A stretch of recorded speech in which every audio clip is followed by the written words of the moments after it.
We're back on the Coke. Coke heads unite. Jalen Coker's back in the picture after the big bombshell news that dropped today. Adam Thielen traded to the Vikings. We're going to talk about how this impacts the Carolina Panthers, Coker's profile for fantasy football, the other wide receivers, about the offense, everything else, the good, the bad, the ugly. Before we dig in with this deep dive, you need to click that subscribe button right now, because when news happens, there's going to be a deep dive on multiple different players. On top of that, we're going to go deep on the waiver wire every single day this year, this whole season. On top of that, we're going to look at the matchups every week, trying to help you set your lineups by looking at the game scripts. Click that button. Stop missing out. Got to fix the ear. But Adam Thielen's a Viking. He's going back home now. And that's going to open things up here for Jalen Coker. And Jalen Coker had a run last year, especially in the advanced analytics. Had some scoring in there. Undrafted free agent. Just like Adam Thielen. Those guys were buddies. Those guys were buddies at practice pregame. You saw those two hanging out. Those two wide receivers had a bond due to the undraftedness nature of these two wide receivers. When you're undrafted, you just magnate to each other. But nobody was recruiting this kid. He came from the bottom and worked his way up to here. You got to root for wide receivers like that, or players in general like that. Those late round picks, UDFAs, FCS players, you got to root for this. He's from Holy Cross. He's on the field for the Panthers. How can you not like that? At Holy Cross, he was productive. Especially for Holy Cross. Over 1,000 yards receiving, 15 touchdowns. 11 touchdowns the year prior. And 8 out of 15.1, 15.7. Starting off his career, 18.6. Deep ball city. That's what that says. Getting targets deep downfield, winning deep downfield, and able to rack it and bring it home. Yards per route run, 3.51, 3.11. Solid. Solid wide receiver. But you look at the receiving grades here with the rookie wide receivers who got more than 40 targets. He's top 6. Top 6 among wide receivers when it comes to being graded on PFF. You may like that, you may not. You may disagree with their grades. They're not always correct. You have humans involved. You can say this, you can say that. But the numbers are coming in. Per reception perception, 70.5 success rate versus man, 78.4 versus zone, 70.4% rate versus press. The chart here from Matt Harmon, reception perception, just looking good. Success. Green all over the place. Slants, posts, digs, out. We're getting it done. We're coming from a UDFA free agent, Holy Cross, to be able to be successful on the field. Now you're like, well, he's not winning on nine routes. He's not winning on corner routes. Remember, he's not running much on those either. But we're still being successful. We're showing that on the field, and we're seeing that. Adam Thielen's gone now. Adam Thielen can't steal targets, can't steal snaps. Renfro did not make the team. As we're looking at the depth chart, he had a 14.5% target share, 8 out of 10.6. We're going to look deeper into that later into the video, and we're going to prospect out what that could look like and also go game by game. Coker, undrafted free agent from Holy Cross, good metrics. Look at the burst score there. Elite, top tier, good size to him. Will fit on the opposite side of T-Mac too. As you look at this depth chart, T-Mac's the guy. T-Mac's the guy. He's always going to be the guy. He's going to be commanding the targets. And with Thielen gone, fantasy analysis on him is he's going to really hit that trajectory fast. He's going to hit that. He's their AJ Green. And AJ Green hit pretty quick. T-Mac's going to hit pretty fast. Xavier Legette's going to be a weapon. They're going to move him around. He's going to be nasty in the red zone for this team. He's going to be great for football. Maybe not so great for fantasy football. I do have a hidden gem on this roster that we're going to talk about later. Jalen Coker, you look at the depth chart. In line to start now. In line to start. Get some reps on the field. Maybe the wide receiver too. As he'll probably command targets over Xavier Legette. Xavier Legette's going to be moved around. Coker is going to be on the outside, winning on the perimeter. T-Mac's a dog. He is the guy. He is the stud. I look for him to project better even more with Thielen out. I look for his target share to ramp up easily to 20 to 25% without it ramping up with a slow burn to 20 to 25%. I look for him to be a big thing in this offense. I look for him to command targets he shouldn't be getting. I look for him to get those downfield. I look for T-Mac to be the guy. I look for him to get all the targets. Also, Xavier Legette, he's going to be nasty in the red zone. He's going to have some openings downfield. T-Mac is going to command coverage. That's going to help Xavier Legette and Coker. Legette's going to be good in certain situations, in certain game scripts. It's going to be volatile. It'll be up and down because the targets are going to be spread out with a lot of them infiltrated to T-Mac. Jalen Coker was productive last year. Looking good last year. In the limited sample size. Remember, he got banged up too. Adam Thielen coming back. Had a 21-point game and a 17.8. 4 double-digit PPR fantasy point performances when you're looking at Jalen Coker.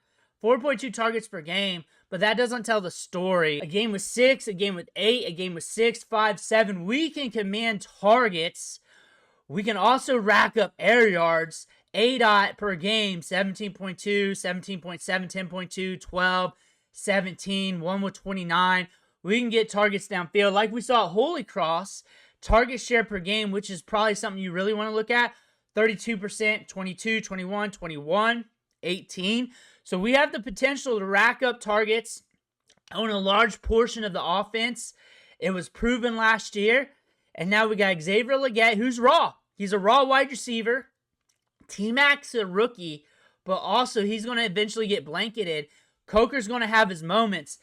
This is my dark horse. Jimmy Horn Jr., watch him throughout the year. They got rid of Hunter Renfrow. Jimmy Horn's been going wire to wire, crushing it. Rookie camp, OTAs, minicamp, training camp, crushing it. A lot of people were talking about how good Hunter Renfrow was looking. That was only a couple practices. Then he got hurt. During that time, Jimmy Horn burning everybody, mossing everybody, twitched up. He's not draftable, especially your 12-man, 16-round leagues. You're not drafting him. You're watching him in season. You're watching the snaps. This is another wide receiver you need to pay attention to in this offense. You're looking at this offense. Xavier Legette, 497 yards, 4 touchdowns. I look for that to increase a little bit. I look for T-Mac to take a large portion of this. Adam Thielen, when he was out there at 21% target share, T-Mac should be rocking at 21 to 26%. He could even push to 30 as he gets ramped up in the back end of the season. Like, it could be kind of good in the start. It could ramp up big time from like week 6, week 10 on forward. Like that back half of the season, I look for a T-Mac to go off. Coker, 15% target share last year. He'll probably push to around 20. I look for him to beat out Xavier Legette in target share because when you look at the ADOTs here, 12.6, 11.2, 11.1, 10, 11.2, Bryce Young loves to push it downfield. He's aggressive with the ball downfield, and that's what's going to happen here. Coker's good downfield. He was like that with Holy Cross. You saw the ADOTs per game. He's going to get targets downfield. If the target share is 17, 18, 19, 20%, he's going to have some volatility. But also, he's good around the red zone. We saw that in preseason. We saw that last year. He's going to have some games where he goes off. Bryce Young looks his way. We saw that in preseason. Coker's a good wide receiver. And you're looking at the pace of play. This is where you may draw some concern here. Slower pace of play that also had quarterback issues last year as Bryce Young was in and out. So that is baked into the numbers here. But also, overall, 26.7 seconds between plays, 58 plays ran per game. They slow things down. They do like to use the run game, but they also throw it a good bit. Neutral game script. So when the game script's tighter and you're looking at this, pass plays, 30 to 25 run, 54 plays per game, 29.9 seconds per play. And then on top of that, we're deeper down the rankings. So unless something changes with the script, with the game scripts and everything else to speed this up, they might be limited on the amount of opportunities here for the ancillary wide receivers outside of T-Mac, JT Sanders, the run game, the running backs getting targets out of the backfield. That is something you need to pay attention to when you're looking at consistency at the wide receiver spot. The thing about him is that he's cheap. Traditional home league drafts, he's going to be free. More than likely. You might be able to pick him up with one of your last picks if you want to. So here is to sell to that. You're looking at one of the few lottery ticket wide receivers, and he's a lottery ticket wide receiver that has experience in the league. A lot of these other guys are rookies that you're looking at as a lottery ticket wide receiver that could explode. To talk you out of this is a range where I'm drafting lottery ticket running backs. We had the deepest, most talented running back class of all time. I better be good at wide receiver before I get to this range. And I am going to feel good at wide receiver. I should be 5 to 6 deep, solid wide receivers. And I'm plucking away at lottery ticket running backs, all of them. I'm going to have a video out soon on a bunch of lottery ticket running backs so you can get the information, pick the one you like. Ultimately, with lottery ticket running backs, it's when the starter gets hurt. It's insane to rank them. It's ignorant to do that because of that process, because the starter has to go down. But those are running backs, a lot of them, not all of them, but potentially, all of them have the potential to do so, go off and be league-winning assets. Jalen Coker, the odds are stripped against that if T-Mac does T-Mac things. That's the thing about this. But he does have the potential to deliver a lot of spike weeks in fantasy football. A good bit of them. He could be a solid like wide receiver 3, wide receiver 2 on your team. He could be a guy you use in your lineups. There's potential for that. I can definitely cut that story with a lot of wide receivers in this range. There's a lot of upside plays. But Jalen Coker's coming on pretty strong. Gamers are noticing this ever since the news on Adam Thielen scoring a touchdown in preseason. He's been rising back up. Finished the year pretty strong last year when it comes to stock market value in fantasy football. This is a wide receiver that could potentially break out. That's why you need him. That's why you want him. That's why you're looking at him in the double-digit rounds. There are not many potential breakout wide receivers in that range, but the spot in the draft is the reason why you don't need him. Because he could bust and it wouldn't matter. If he busts, it doesn't matter. He's one of your last picks. Same with all lottery ticket players. But the spot in the draft of your fantasy leagues, you only got like one lottery ticket spot, really, on your fantasy team, maybe 2, depending on how you draft, and if you're going to be aggressive with the strategy. 3, if you're really being aggressive. Honestly, you're probably cutting it off after that, and you got to make that decision before you get into your draft, and I'll talk more about that later today in another video. But the running backs are so deep. It's so deep. That's a position you can really win big with, because the injuries at the running back position, they're going to happen.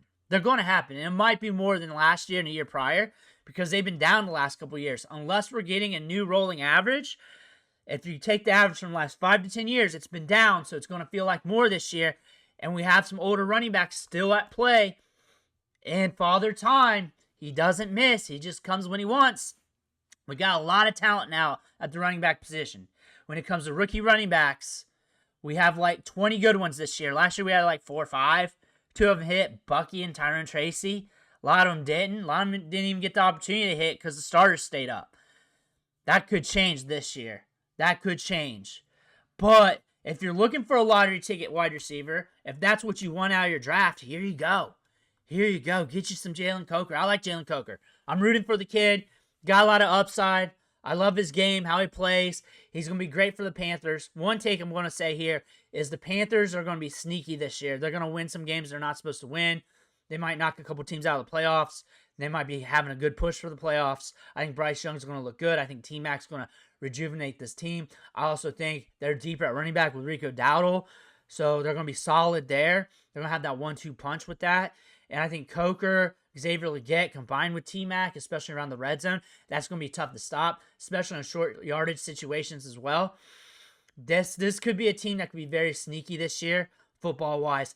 Let me know what you think in the comments below. I want to hear about that. Make sure you hit that subscribe button on the way out. One thing for watching. Catch you on the next video.